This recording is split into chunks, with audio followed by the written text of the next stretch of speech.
This is Lou Acosta. He is a veteran turned actor. Here to talk about following your dreams. Absolutely. Ooh. That's what it's all about. No, I read somewhere online, if you're not following your dreams, you're already dying. I mean, we're already dying, and for the minute you're born, you're on that way. But that's what. Hold on. Can I finish my thought before you judge me? I'm already interrupting you. And judging. Exactly. I thought this, dreams excite you. Mm-hmm. So if you're not excited about life, it's because you're not following your dreams. Is it all going to be colorful rainbows and, all types of, euphoric experiences? No, absolutely not. But I think after a while, you develop a certain discipline and you get excited by that discipline.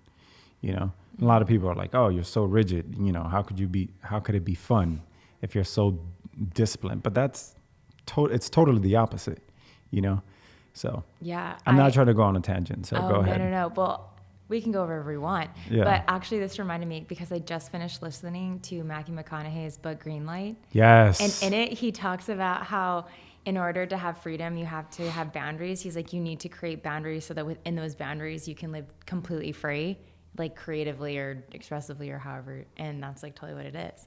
It is. But you're a fairly disciplined person. I try to be. But by no means. I think I appear more disciplined than what I actually am to some, or at least to myself, But it depends who I'm measuring myself against. And I try to not measure myself against anyone because then it gives me anxiety and it's just not great. But in general, when I talk about discipline and the things that I do, most people do feel that I'm very disciplined. So. And to me, it does equal freedom. I know you've heard it before. I don't know if you know about Joko Willink. Is he the guy that wakes up and posts a photo of his phone of his watch at 4 a.m. every day? Yeah. That dude's a badass. In general, in the he military? Really is. Yeah, okay. Navy SEAL. Yeah. He wrote a great book. I cannot remember the name of the book. I think it's The Dichotomy of Leadership. And the other one is Discipline Equals Freedom, I think. I can't remember. That's literally what it's called. Good. Yeah, I think so, yeah. Which is, it's phenomenal, Okay. So. Check him out. I literally only know him as the guy with the watch. Oh, no, you got to dive in there. I know we listen to a lot of the same people like, Tom Bilyeu and, and all those guys. Because we're obsessed with personal development. Do you like how I'm just... making an opinion of what you think? No, that didn't make any sense. No. It's okay. I'm talking for you. We were married once, so it's fine. You can speak for me. I think this is the time where we clarify this so that people don't think we were actually married. I believed it. I don't know if you believed it, but I believed it. I feel like I believed it. You believed it? And I was really frustrated in it. Yeah. Just in case anyone's wondering, Lou and I were in acting class together, and we did a scene study where he was my husband. Yeah. And I was his wife. So what was your favorite part of being my wife? What do you think? Oh, my favorite part of it? Yeah. Well, you were this is so horrible. You refused to accept my love, and I was so determined to win, and I liked that. See? So women do like it when guys play hard to get. That is true. No, it's torture, but it's also addicting. See? That you basically just said it in different words, but that's exactly. No woman wants a guy that wants them. No. Yeah. Isn't that crazy? No. I think it is.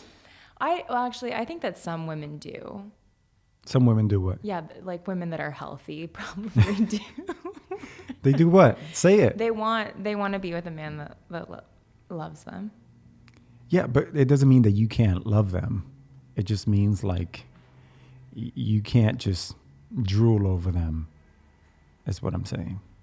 Don't chase them. There's no sense in chasing. There's no sense in being thirsty, as we say now. So I think you should just be yourself And if they like you, great. Like, I don't know. I shouldn't talk about relationships, even though. You're like 3 minutes in and we're talking No. about relationships. No, because Wait, like hold on. Let me backtrack here. And Okay, go I ahead. need to reverse the question on you. What was your favorite part of being married to me? Getting to turn you down. No, really, because it put me in a position of power. It really did. Oh, Yeah. see? Because you totally wanted to have a baby with me, and you know I wasn't gonna let you do that. But it just felt good because you know we had a history, and I knew that we had, you know, had intimacy before and all this other stuff, and like, you know, So you wanted, it's you kind of liked like you the going over power. your friend's house, and you're like, you look at your wife or your husband, and you're like, yeah, I get to say no to that every day, so. It feels I get good. to turn It down feels, my husband you know, every day. I think sometimes it feels good just to be able to. To turn down somebody? Yeah. I think women know, they know that for a fact. Like Yeah. it's a much better position. Like most women would never admit that. Yeah. But they like the attention. Like, no, I don't want to date you, but I do like that you give me the attention. Which is like fucking ridiculous. Especially with a guy, you know, for a guy with a like with a not a big ego, but a low self-esteem, it's fucking devastating. Wait, are we allowed to cuss? Oh yeah. Okay, So cool. you say, talking from personal experience? You know, I wasn't thinking about it, but I'm sure at some point I felt that way. You know? So who knows? Maybe it was me. So I think getting to turn you down, yeah. You know, who doesn't like to feel powerful? I literally nobody. That's a great question. I think that You're everyone. so full of it. No, I'm saying like everybody wants to feel powerful. Oh, okay. Yeah. You know, they say the three things that get people in trouble are sex, power, alcohol, and money. Wait, that's 4. It's actually, so when I was in the Navy, there was an acronym. Like, oh, you know, sailors always get in trouble. And it's usually those 4 things. Spam, you know. Spam? Yeah, spam. Like the food. Yeah. What's the P? Sex, power, alcohol, and money. And if you think about it, all the stuff rolling around in the media, it's usually that, you know?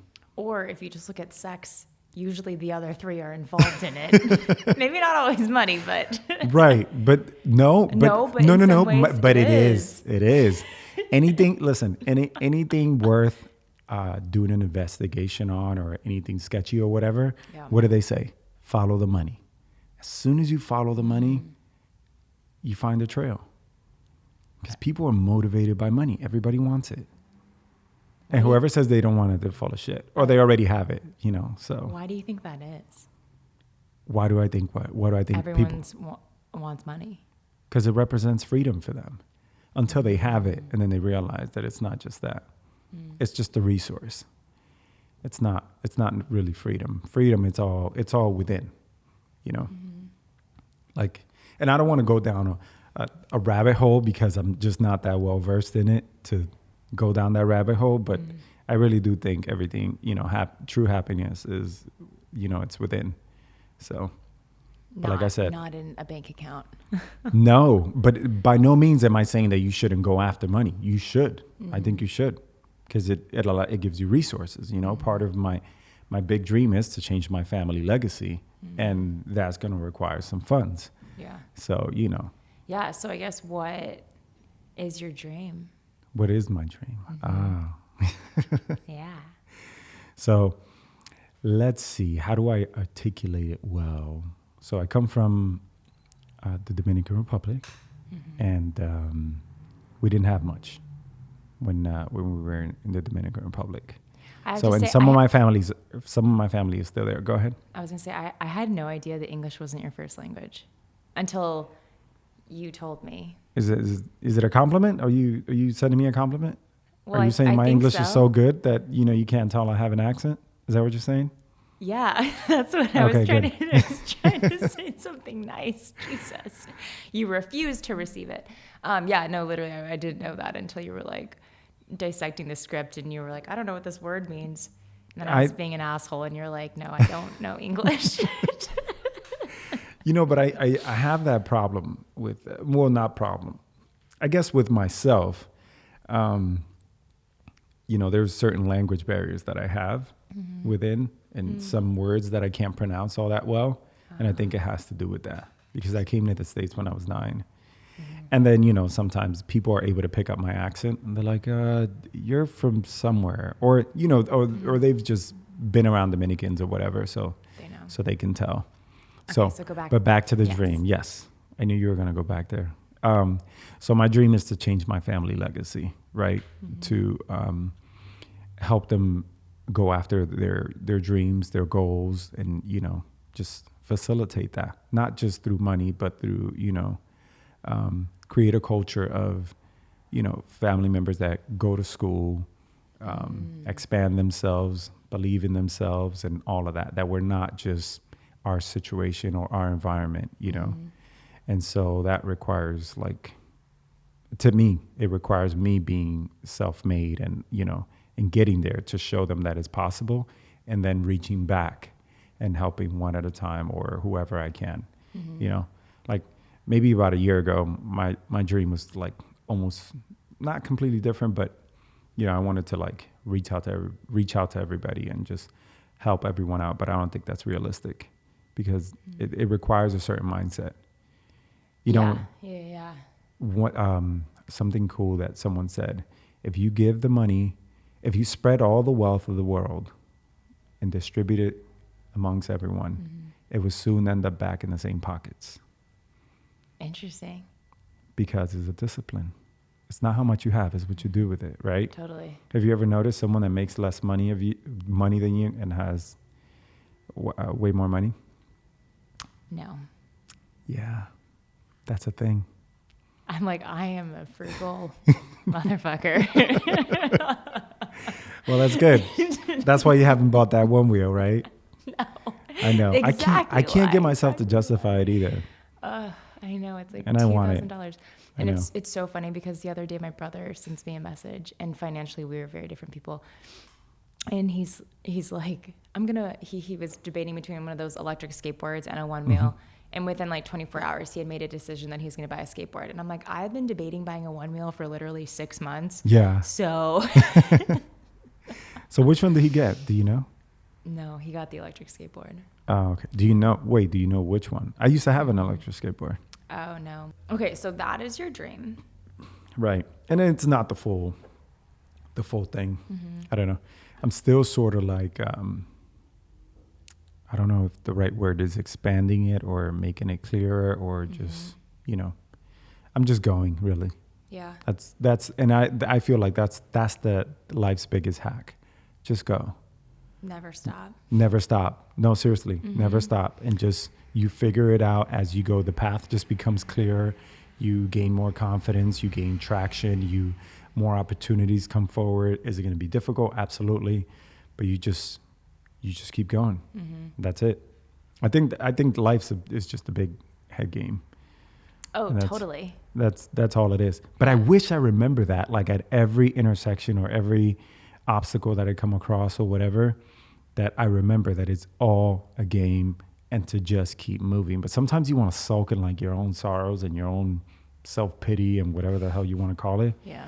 That is, it's fucking frustrating. So I feel like sometimes it's good to do that because then you learn how to get out of it, or you learn something in it, but yeah, but it becomes a habit. Yeah, though. totally. Yeah. And you don't want to stay there. Exactly. When was the last time you did that? Shit, this morning.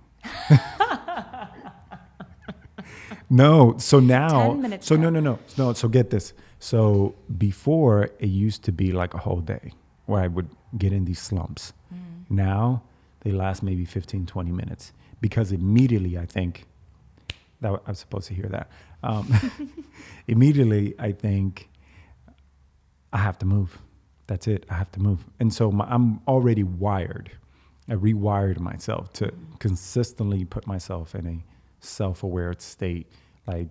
You're going down this path, and then you need to get back up, and you need to get back up, And I'm giving myself slack at the same time, resting more, taking naps, asking myself really, really good questions, to recalibrate and bring myself back. It's intentional.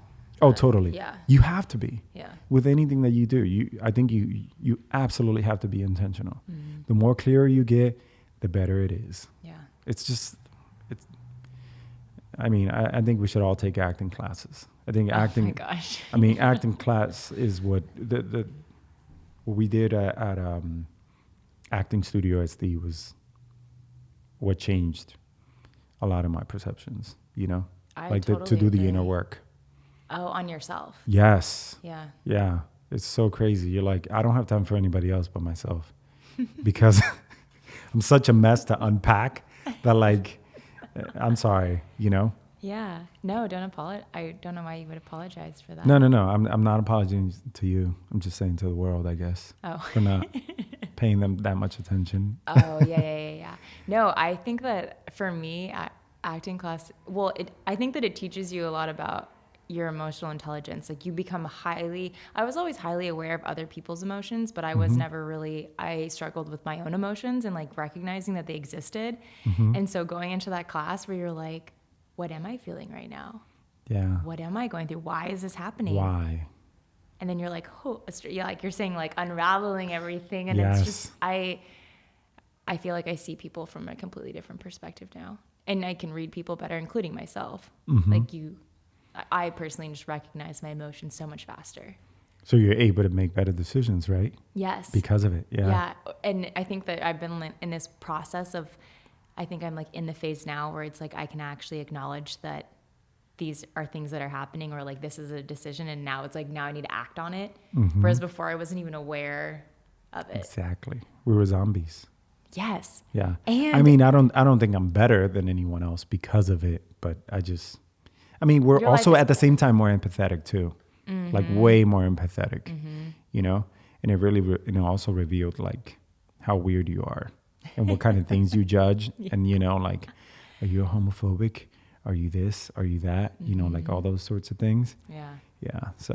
Yeah. And I feel like I'm not a homophobic.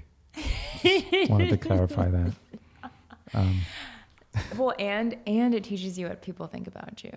Yeah. As well. Like when people are standing there saying the same things to you over and over and over again, and you're like, Yeah. I am not that, but clearly they're saying But that that's you what they are. see. Isn't that crazy? And I tell everybody, I'm like, you need to take a fucking acting class because whether you want to be a famous actor or do theater or none of it, I think it's like literally better than therapy. Oh, absolutely. Absolutely. 100%. Yeah. God. But it can be scary too. Yeah. Because there are things that we're walking around hiding that we don't want the world to see. Oh, yeah. And then now you're like, it's there. It's in your face. And like, someone directly across you sees that, and you have to deal with that in order to move past it. And I think that's why a lot of people like stop doing, going to class and stuff. Oh, because it's too much for them, or they're not ready to face that. Or Absolutely. Yeah. Yeah. Has anyone like came up to you and said, not came up to you, but like in discussion said, oh, acting is easy. You just turn on a camera and then that's it, like, and they don't know all the work that it takes, like how mentally exhausting and emotionally it is to go down that rabbit hole. I don't think like, so. Finding the character and doing the research and all that stuff, I think it's really a whole, the craft is deep. Yes. It's a lot deeper than what it seems like on Yeah. TV. Yeah. Well, this has only happened to me a couple of times in class, and I feel like now that we're talking about it, I miss it. But like the times when I would actually like truly, like you're saying, like when we believe that it's happening, like there was a couple of times where I literally felt like that was my reality. Yes. And then you kind of come out of it and you're like, whoa. Whoa. Like, yeah. There were a couple of times when I remember I did like an improv with Tara, and she was like my girlfriend. And I actually had like a family that I hadn't told her about. And like the secret revealed was that she had actually like met my family, and she was like, yeah, like your husband and your kids were here. And I literally had this, we were fighting on stage, and I had this moment where I was like, oh my God, my kids were here. And I literally believed that my children had been in this fake apartment. Yeah. The children that I don't even have. And I was like, I totally believe, I was like, had this like, it was weird. And that's probably what we saw was the best part of that improv. Oh, totally. Yeah. That very moment, and you feel it. I think when you're on camera, it's the exact same thing. When, you know, director reaches back and he's like, I don't know what you did there, but that was amazing. Yeah. And 9 times out of 10, that's when you felt the most authentic, you know? So I search for that feeling. I try to get there, you know? It's a cool feeling to find. It is. It is. And 'Cause then you're like, oh, wow, this is real. And then you were like, our brains are insane. Yes. It really is limitless. Yeah. It really is. I mean, think about it. Like, people back in, like, I don't know, the 18 or 16 or whatever, hundreds of years ago, would have never imagined this, what we're experiencing right now. No. And yet we were able to create that sort of out of thin air, you know? And I think that a lot of, like, thinking about following your dreams and, like, being successful, it's like, in order to reach that, there has to be a level of you that's kind of crazy. Oh, absolutely. I think, and maybe there's like a mild delusion or naivety that exists that, like, your brain allows you to, like, enter into these places that other people are too realistic to allow themselves. Not like I'm saying don't have a grasp on reality. Yeah. No, absolutely. I think it's a very necessary ingredient, you know? So you can't think that it's crazy. I mean, it's okay if people think that it's crazy, but not you to think that you're crazy and, you know, and swim in that, you know? Yeah. If you think you sound delusional or whatever, you're judging yourself too much. And then you won't go down that rabbit hole and really explore. You have to just be curious. Yeah. Curious and deductive reasoning, you know? And be like, oh, it's not that. It's not that. It's not that. Ooh, this feels right. And then you follow your intuition. Like, now I love intuition. Before, it used to annoy the crap out of me. So I'm like, oh, women have this crazy intuition and, you know, whatever. But now I'm like, I'm all about it. You've embraced your inner feminine energy. And That's you're not what I said, but sure. Yeah. No, I'm sure. I mean, you're still a man. No. Listen, that's Don't not worry. that's not what I'm saying. All right, I was just being over dramatic about it. But no, I very much seek that. You know. Wait, so you were in the military, Yes. and then what led you to want to be an actor? So I've always wanted to be an actor. I know that sounds a bit of a cliche. I remember rehearsing with a girlfriend of mine way back when I was in like high school or something, by a pond in Crotona Park in the Bronx. Sounds romantic. It kind of was, actually. Oh. No, it really wasn't. I'm kidding. But no, I'm like, let's Like, what rehearse. was the Let's scene? let's rehearse this scene that I just whipped out of my head or whatever. And you know, she entertained me for a few What minutes was or the whatever. scene? I don't fucking remember. Something romantic, you know, whatever. And then I did nothing. Wait, then hold on. Let's go back. What? I don't remember exactly what I said. I just know, like, I was trying to make it like a romantic scene. Like, I got close to her and, you know, I told her I loved her and all this other shit, you know? And then you're like, it was acting. Yeah. It was acting. It wasn't real.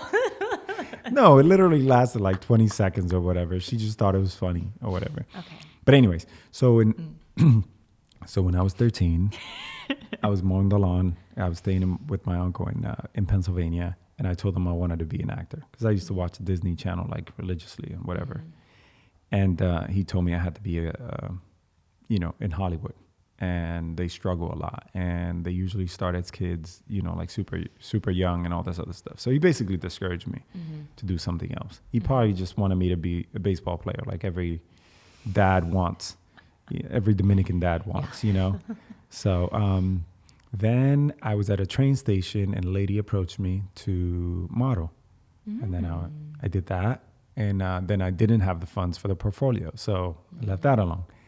Then I was part of a... How old were you when you were asked to model? Probably 16 or so. Okay. Yeah. And then I should mention I used to perform. Like, I used to sing. And then puberty hit. What? Yeah. And then puberty hit, and it just... Well, no Yeah. way. Yeah. Like, yeah, how would you sing? We're not doing that now. No. I mean, is it like high Sorry. or low? I think high. And And then like you hit puberty, Yeah. your balls dropped, your Yeah. voice dropped, Exactly. and it was kaput on the singing career. Yeah, pretty much. Yeah. Wow. So Okay. Thanks for the visual of Yeah. everything dropping. That was necessary. It was. Yeah. Anyways, so yeah, I used to perform, and like my grandmother told me she would take me to this TV show, like, and all this other stuff, and then puberty happened, and then that never happened. Okay. Then I was part of this program called the Posse Foundation, and then they interviewed me and whatever to go to this program throughout the school year, like after school and whatever, and I'm being interviewed by this group, and like they're telling me like, you're very expressive with your hands. You should probably. You sure you don't want to do some? You sure you don't want to do something with the arts or whatever? And I'm like, no, I should do pre-engineering. So I ended up working on the show Hairspray for Broadway and stuff. Wait, basically working with some What? architects. Have you ever heard of the show Hairspray? Yeah, but you were just saying that you were going to school to be an engineer while you were on Hairspray. Yes, Okay. I know that sounds conflicting because Okay. I can't explain it all that well. Okay. But anyways, so I was So I was at this technical high school, right? And I was in pre-engineering, right? So I was working with AutoCAD or whatever. I wanted to be an architect at that point, right? And my family was all about it, right? Forget acting, forget modeling. This is what you need to do, right?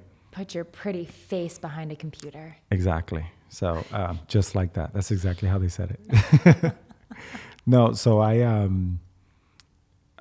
so anyways, I got with this program, and I ended up doing the working with some architects rather than, working at MTV. I had an opportunity to actually work at MTV back when Carson Daly was doing his thing. Carson Daly. Yes, exactly. I feel know. like so the arts have always been like kind of in the periphery of your life. Absolutely, Yeah. absolutely. And Yeah. I grew up idolizing, people with movies and all that other stuff. Like when, I don't idolize Eminem as an actor, but I remember leaving the movie hype as hell, like super hype. That, and I was rapping back then too, so that was something else. You were rapping? Yeah, but we're not doing that. What are we doing? We can't sing. We can't rap. What's happening? Well, because we don't have enough time to do all that. Okay. You're not ready. Okay. Oh, that's my fault. I'm not ready. Yeah, you're not ready. Okay. You're not ready. You're not ready for me to drop some bars right now. How do you know that? Do you have a beat? Are we getting? I can't do it to that beat. I can't. No, but we really should. We really should. We should write something. Yeah. And then where I'm a rapper and stuff. I think that'd be fun. You can rap and I can play Yeah. the piano. You know what? I think that's the most beautiful part about acting. That you can be all those things. That you can be anything. Like if you ever, if for 20 seconds you wanted to be a doctor, you could. If you want to be an astronaut, you could. You could be anything. And just going back into the, the kid mindset of your imagination and all that. It's just, anyways, going back to where we were.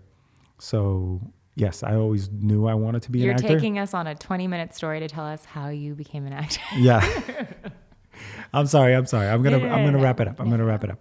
Okay, cool. So anyways, so then I joined the military and went to college for a little bit, joined the military or whatever. And it was always in the back of my head. And I got out after my first 4 years. And then this was during the recession, and things didn't pan out so well because, I didn't have the money. And I signed up to be a background actor, but then things weren't going well with the money. So I decided to go back to what I knew, which was the military again. Then 10 years happened. Then a decade flew by. Exactly. No, it really did. Yeah. It really did. Yeah. Got married and all this other stuff. And so. You, for real, not for fake. No, for real. That really happened. Yeah. I know. Right. And so anyways, through that, then I got the opportunity to come to California. And I started working with this guy. I was doing contracting in the military. And I started working with this guy who was an actor, who he was a contractor, but also an actor. And it just dawned on me. I'm like, I got to do it. Yeah. It's never going to happen unless I take a chance, So anyways, last bit of the story. So I'm in this what do you call it? I'm having wine with a few friends by the fire. A bonfire. Yeah, a bonfire, exactly. It wasn't really a bonfire, but kind of like. Okay, you're He had one of those fancy sitting things. around a fire. Oh, Exactly. A pit. Like A fire pit. There you go, a fire pit. Anyway, so we're passing around this jar with like, thought-provoking questions or whatever. So glad to hear that you Right. have friends. I'm sorry. Continue. You're the one with no friends here. Anyways, so I pull out my question, and my question is, if money was no object, what would you do? Mm-hmm. And I said, be an actor. I had a couple of glasses of wine, so I probably shouldn't have said that, but I did, and I'm glad. Actually, no, I'm lying. Yeah, I'm glad I said that, because that's when I officially made the decision to do it, and it's just up from there. Yeah. Like you Honestly. can't, at that point, like once you say it out loud, you can't really hide from the truth anymore. No, you can't. Yeah. You can't. And I mean, some people in my group knew that, that's what I wanted to do, but it was just kind of like one of those kind of things, Yeah. So anyways, sorry, you're going to have to cut that. No. Those 20 minutes. So Well, it's interesting because like we were saying that the whole time that something's always been in the background a little bit in like the realm of art and expression. it's always you? there. What you really want is always there. 9 times out of 10, what you want, you already know what you want. Sometimes you just want people to validate it and like push you or support you or something. So sometimes I feel like things are so close in front of your face that you can't see them. Do you ever feel that way? No, tell me about that. I'm curious. Like in retrospect, you're like, that was literally in front of my face the entire time and I didn't see it. Yeah. No, definitely. Like, or it's like right under your nose, however they say it, Mm-hmm. I think it happens when you ask the right questions, or the self-awareness. That's really what it comes down to. When you get honest with yourself. Absolutely. So, because I think a lot of people avoid that from happening, and then you live your life pretending like those truths inside of you aren't there. Yeah. Okay, so you have this moment, you're sitting around the fire pit, you're like getting wasted. Just kidding. You're classically drinking wine, and you're like, I'm going to be an actor, and now that's what you're doing. Yeah. Well, and it's interesting because from what I understand, the military world and the art world are like on totally opposite spectrums. Only in the art part, but not in the discipline. Okay. That's where... So you're applying the discipline that you learned in the military. Absolutely. Think about it. This industry is unpredictable as hell. And, the military teaches you to persevere, to be on time, be a person of your word. I mean, I'm not saying everyone in the military is this way, but it definitely teaches you discipline. It teaches you structure, and even some things that, you just didn't pay attention to, you do now. It comes back. And everything that you did in the past matters. Everything. Like your record. Yeah. Is that what you're saying? Okay. Yeah. So those are the best things that the military gave you. Where did it hurt you? On the emotional end. Because you're taught to suppress your emotions. You're shamed if you talk about your emotions and how something makes you feel. They're opening up a lot more to that, and I understand why they do it, but it hinders you when it comes to acting because you're closed off. Yeah. It's not every day you're telling people exactly how you feel, because quite frankly, they either don't give a damn or they don't care. It's not important. Yeah. Well, it makes sense. I mean, I've never been in a war, but I would imagine that like in that place, the last thing you want to do is be hyper emotional. Exactly. But you should take temperature of your people, not literally, but, but like people that you work for or people that you work with or whatever you want to call it, you should gauge how they feel. Suicide is super high in the military, and it's because of that. Yeah. I don't think we're taking temperature of our coworkers and stuff. We're not paying attention to that, We're so rigid. And so we need that element. Yeah. But, it's just like with anything in life, you have to have that balance there. And some people abuse the balance. They're like, oh, you hurt my feelings and I'm going to do this and I'm going to report you. And then on the other spectrum, some people are like, I don't want to hear what you have to say. Like, just get it done. And then sometimes if you're all fucked up here, it doesn't turn out so well. So, yeah. Hopefully that's the answer you were looking for. Hey, I wasn't looking for a specific answer. I was looking for the truth. Oh, well, there it is. So then, my yes, truth. your My truth. truth. Yeah. Your version of the truth. Yes. My version of the truth. Yes. Yeah. Did you have any like cool experiences or stories from when you were in the military? Oh, I have a ton. What's your favorite?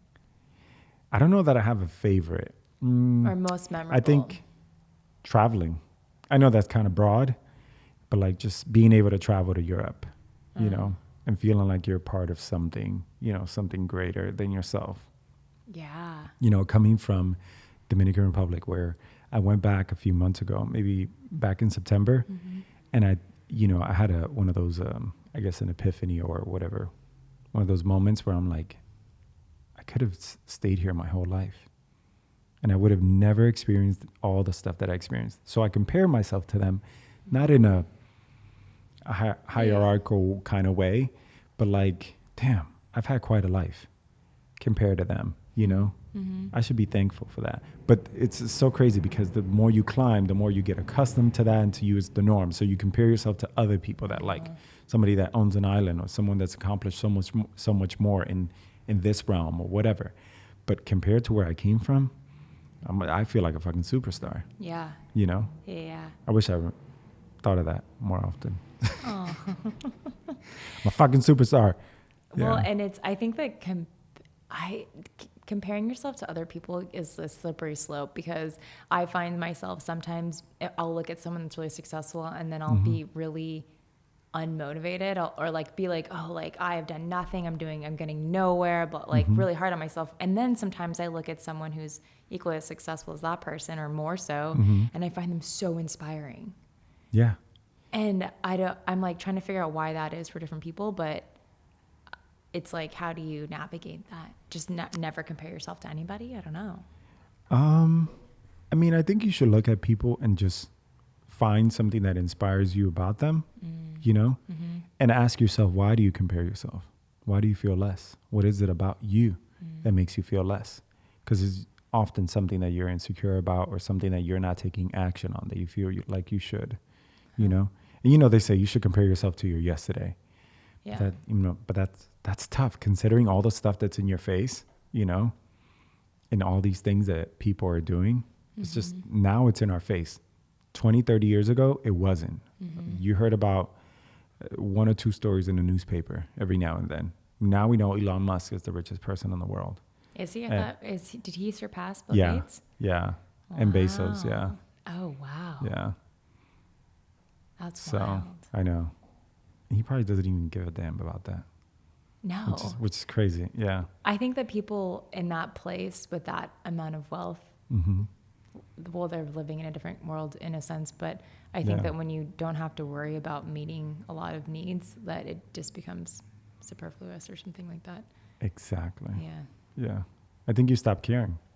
Because I think we only need enough money just to cover our basic resources, or just enough. I think you get to a point where you're just like, it just doesn't matter. You don't think about it anymore. Yeah. You don't have to worry about medical bills. You don't have to worry about, you know, paying your credit card. You don't have to worry about putting your kids through college and whatever. So it takes care of a lot of things. It definitely does. But I want to go back to where we were. Where about were we? So traveling. You asked me if traveling, yes. Yeah. So traveling was the And you one went to thing. Europe. Yes, I went to Europe. I went to Spain, and I went to the Middle East too. But Spain was the most fun. And some of my friends get sick of me talking about Spain because I just had so much fun there. Well, and you could speak Spanish there, right? Yes. Yeah, that was the best part. So I pretended to not speak Spanish for the first few weeks. On purpose. Why? Because I wanted to see what people would say about me. It was fun. Oh. Yeah. You would listen to people. Yes. What did you learn? Oh. We won't go into that. Wait, no, what? I'm kidding. Come on. No, I was more curious what women were saying about me. Oh, you know? that's I assumed so. Yeah. I mean, And why what did not? they Listen, say? if you could, would you not? Hell yeah. If Yeah. I knew another There you language, go. I would 100% pretend like I didn't. And then the moment that someone said something that they clearly didn't want me to hear, Yeah. I would respond, and it would be the greatest. I feel like you're living for that moment. I think I should learn another language just for that moment. You should. You should. I think Spanish would be the easiest. Yeah. Do you speak another language? No. Why not? it's so sad when I tell people that I grew up overseas. That's like the second question that they ask me. Yeah. They're like, are your parents in the military? And then they ask, do you speak another language? You should at least have the British accent. Well, I did when I was a little kid. You should at least have the British accent. Still? Yeah, of course. Inside of me, You just should- a bit. Yeah. It lives there, perhaps. Do you enunciate the T or do you like cut it? What do you mean? What? Do you say water or do you say water? Water. Ah. No, I don't. I like cutting. I like cutting it. That's I think like heavy British accent. Yeah, I know. I like that better. I like that a lot better. What's because your it's so favorite hard. Like accent? you know, all the like I could totally miss a few T's here and there. Oh, yeah. What's your favorite accent? Whoever's listening, that's a British. Don't take any offense. This is really terrible. We haven't been coached in British accent, so yeah. Anyways, what's my favorite? British. Oh, really? Yeah. But here's the thing. I can't tell the difference between British, Aussie, and yeah, it's terrible. How about you? Do you know? Yeah. Okay, what is it? Well, I struggle with telling the difference between Australian and New Zealand, like a Kiwi accent and an Aussie accent. When I hear them side by side, I can tell. But if I hear someone talking, I'm like, is that I can't even distinct it. interesting? It could be all three, and I couldn't tell you which one is Yeah. which. I think that Australian accents on guys is like the hottest thing in the world. Better than British? Yes, 100%. You're saying that because of Liam Hemsworth, aren't you? No, is he Australian? Yeah. No, I just think it's really hot. I don't know what it is. There's something about it. It's like dirtier than like British is so proper. So is it the accent? Is it that particular accent or just guys with accents? I think it's primarily that accent. However, I think I find accents to be attractive. I think most people do. Yeah. Yeah. I had It this is. really wild experience where back when I used to swim, Mm-hmm. there would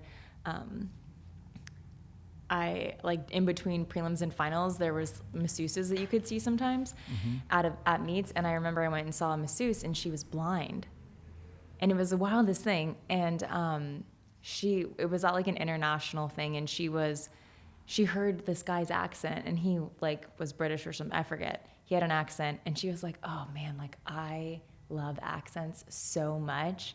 And it's like this is like a blind woman. Yeah. And she's like she was like talking about how her husband had an accent, and she's like, it just like really gets me going. And I'm like, wow, she's massaging my back, right? But I found that really fascinating. I think that a lot of people do though. Have you dated someone that's had the Aussie accent?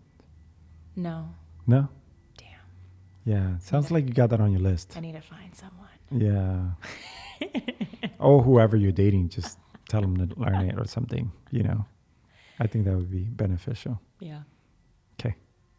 Cool. What's your next question? Oh, I haven't, well, actually, we can go, okay. So, one of the things that I was going to bring up, so this is perfect timing, Okay. is it kind of combines everything together. So in acting class, you're kind of known as being the Oh, Casanova. Is that correct, your name? Let's just clarify that that's what they called me. Yes. That's not self. You're not self-identifying. No, not at all. This is what everybody else is saying. Not at all. But this is part of what the what we were talking about earlier. You know, that's what people see. Yeah. And it frustrated the hell out of me because it portrayed me as a player. You know, and I don't see myself as a player or a cheater or a womanizer and all those other things, you know? Yeah. Like, is that part of me? Of course. I'll admit it. I'm comfortable talking to women. But by no means is that, you know what it is? It bothered me that they thought that that's all I was. That's what bothered me. That's what it really comes down to. That you're more than that. Right. I'm more than that. Well, then you have to choose to show that you're more than that. Well, Yeah, but I don't know. but it's so hard when I it's get so on much fun. stage and there's a lady. Yeah, it's just my heart's beating fast. That was usually my go-to, right? This is true. You know, you can't help it. You can't help it. And I'm friendly. I'm very friendly. It's gotten me in trouble. I'm friendly. So Well, and I think, and sometimes this is, it gets perceived the wrong way, you know. because I'm very approachable, open, and that kind of thing, you know? So right away they think you're flirting with them, and I'm really not. It seems that way. I think I think if I was looking at myself from the outside in, I'd probably see it also, but it's truly not. I just like to make people feel good. I was gonna say really. You're flirting, but you don't have intentions of no, something else. And maybe no, not at all. Not at all. No, because I'm very picky. So, yeah. Yeah, as one should be. You should. I think you should. Oh, absolutely. I don't think that's a bad thing. No. Especially when it comes to that. You know, but your parents then think you're going to end up alone or some shit. Yeah, my parents 100% think I'm going to end up alone, but that's totally fine. Yeah, because you're having fun. Why not? You know? Is that where you were going with the question, though? Oh, well, I was like, where was I going? I actually really quickly was going to say that I found that in those moments in acting class, I find everybody even more attractive. Yes. Like you find, I think when you're like just looking in someone's eyes. Yeah. And I have a couple thoughts on that, but like when you look at somebody, you see this like part of them that I feel like normally you don't see, and then suddenly I'm like, wow, like I love you.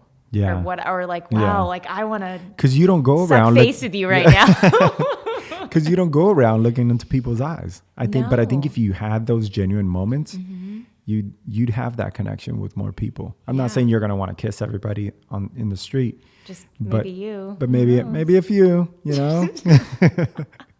Yeah. Well, and I found that people don't like to make eye contact, and I love making eye contact with people, but I went to this. Do you do it to make people feel uncomfortable, or are you actually getting something from it? No, I think that I find like I get a deeper connection with people and I just generally, I think I look people in the eye. Yeah.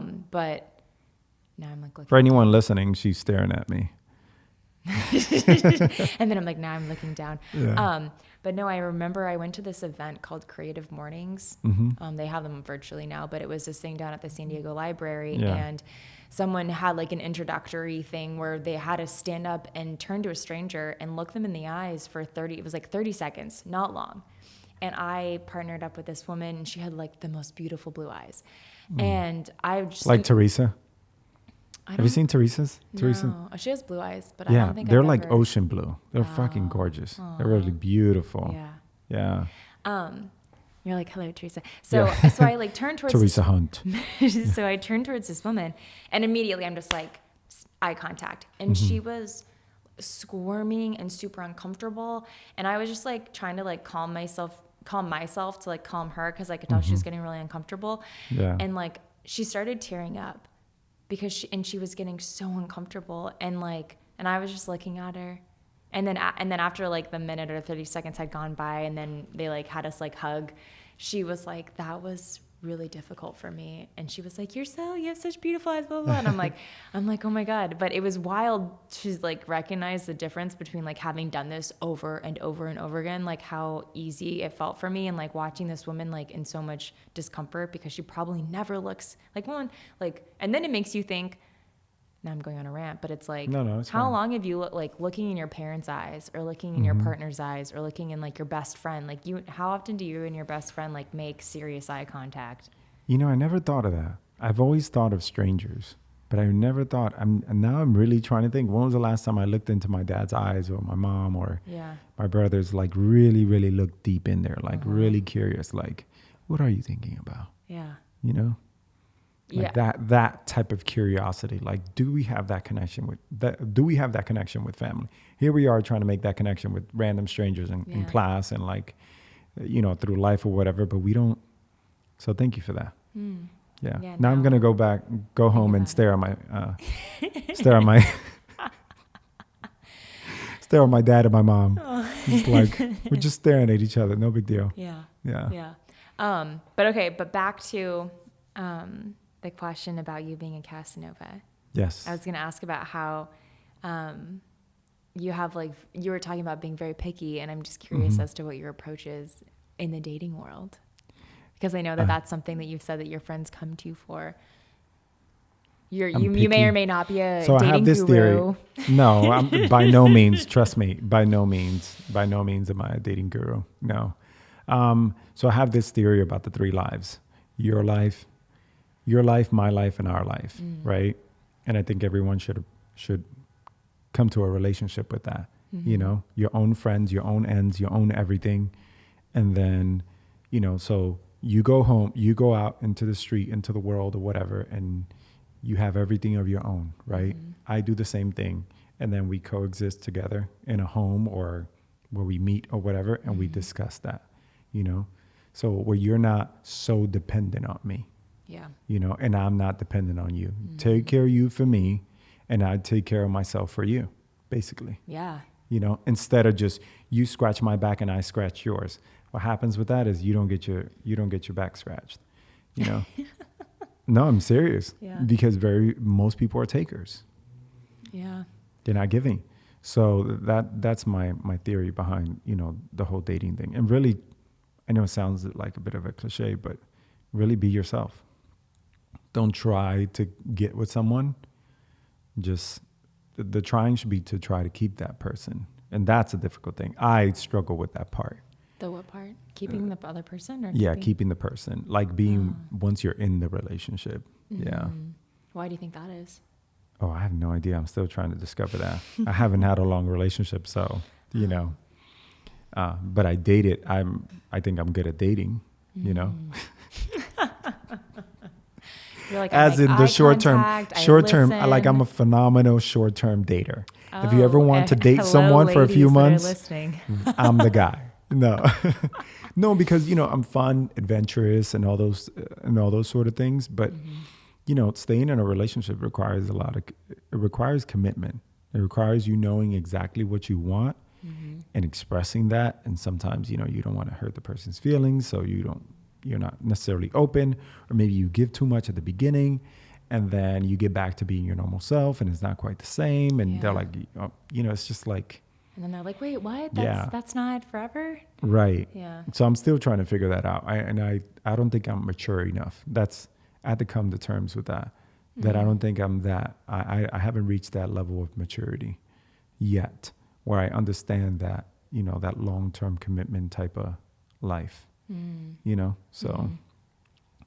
That's good self-awareness, though. There you go. Yeah, I know, right? So did that answer your question? I think so, yeah. Yeah. So you said the 3 lives. The 3 lives, yes. But do you think, because I think that there's a huge value in doing things. Like, I think that you have your world, they have their world. And then when you live in your world together, there's also things that you like to do together. Oh, absolutely. Yeah. Absolutely. So it's but like then the 3. But some people are just like a damn leech. They won't do anything unless you do it with them. Oh. You know? Like you got to go to the bathroom with them. Exactly, right? No, for whatever reason, you know, they've never done something by themselves. And so they identify themselves with you. You make them happy. You do everything. So when you're gone, they're screwed. Yeah. And they blame you for everything. Oh. You ruined my life. No, you're responsible for your damn happiness. It's all up to you. I'm like, who the fuck are you dating? Someone says that to you? Yeah. I feel like I am constantly checking myself of being like, okay, whether I'm with someone or not, like, am I giving myself everything that I need? Because I don't think you should ever like look to someone to give you your happiness or to give you safety or whatever it is. So it's like constantly like being like, am I giving myself all of these things, whether I'm with someone or not? Yeah. And I think that that's something you have to like. But there are things that you, do. Right. But there are also things that you get from your partner too. You know, totally. Like sex and things like that. You can't do that by yourself. You can do that. Actually, you can. You can't do that by yourself. But you know what I mean. Yeah. You know what I mean. Yeah. So. But so other than sex, hopefully there's something else that your partner gives you. Yeah. You just can't make that the main thing. You can't let the, you know, your happiness be defined by the other person. Yeah. And that's where I think a lot of us are, unfortunately.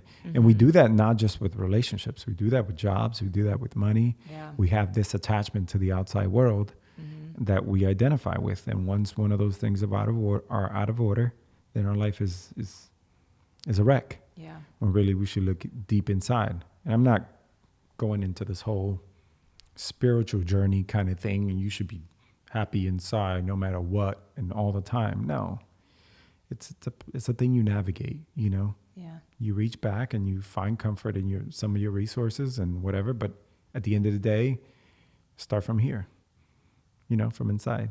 Yeah. So I feel like we just went full circle. I think we did. Look at that. That's self-actualization is what they call it. Yeah. Well, do you have anything else that you would like to share? I feel like we could talk forever. No, yeah, we could. This is good. Yeah, I want to say thank you. This is my very first podcast. Yeah. I had no idea I sounded so good. I know you do. I know, right?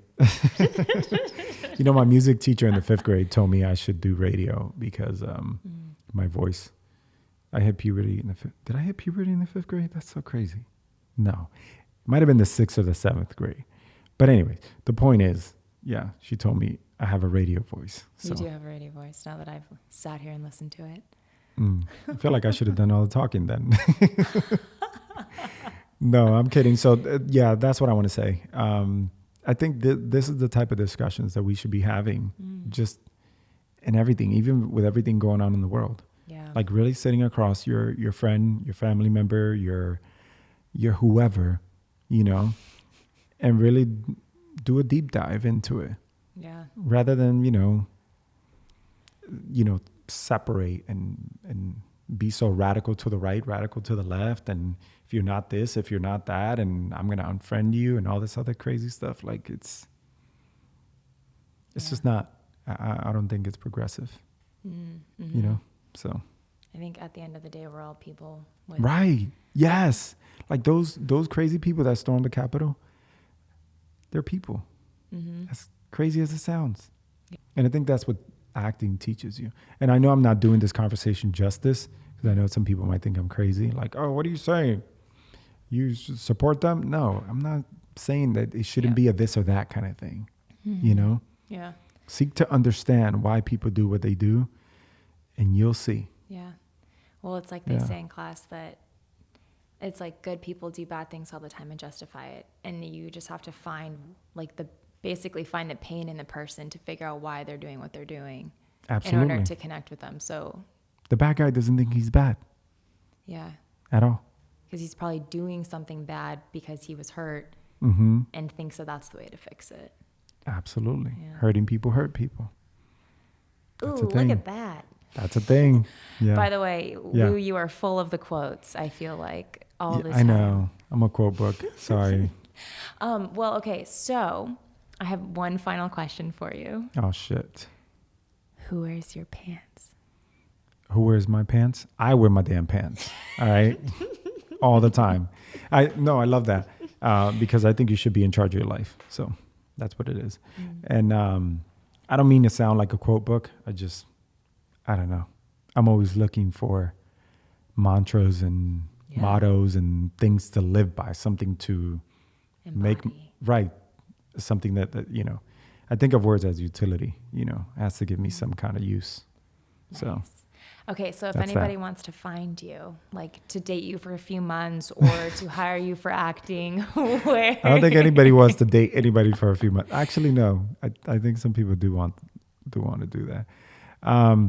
So if any would like to, you know, connect or whatever, the easiest place to find me is Instagram. Facebook, I don't know how to use that well. So if you find me there and I happen to accept you, I'm sorry.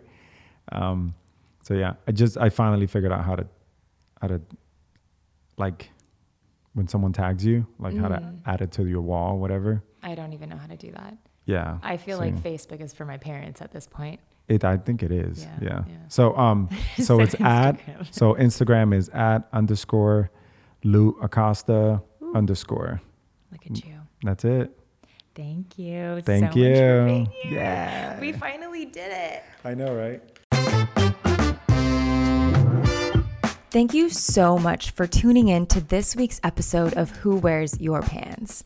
Please do me a favor and hit subscribe. Leave me a review or a comment so that I can turn this disaster of a show into something great. I need you.